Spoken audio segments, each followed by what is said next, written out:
Yes, the most anticipated game of the day, which is Cameroon versus Morocco. The game, of course, has not been as cagey as we all anticipated it to be. It is the end of first half, and it is Morocco who had taken the lead in the 26th minute against Cameroon. Remember, the first game of the day was between Mali versus Senegal, and the goal in that game by Idiaye was scored in the 27th minute. So it was almost the same time of goal scoring for both quarterfinal games. So, with Morocco looking good for the next round, which is the semifinals, Cameroon has been, of course, looking for a way to get back into the game, having got into yellow cards already.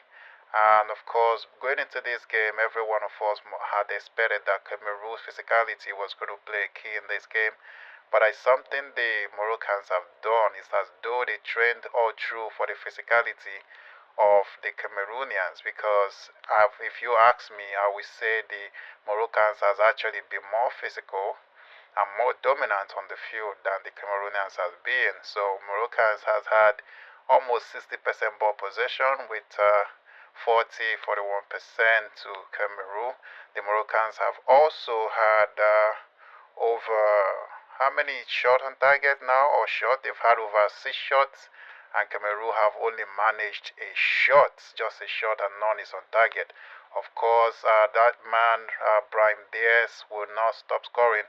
Brian Diaz has taken the AFCON by storm, scoring in every match he has played in this AFCON. 5 matches, 5 goals for Brian Diaz, and he wants to score more. The only thing is he hasn't even scored twice in a game, but the Moroccan team has never needed him to score twice to win a match because they are yet to concede an open play goal in this tournament. Bono, their goalkeeper, only conceded a penalty, and that's the only goal they've conceded in this tournament. It is El Kalbi, who I think has also been phenomenal with his positioning and his flair and skills.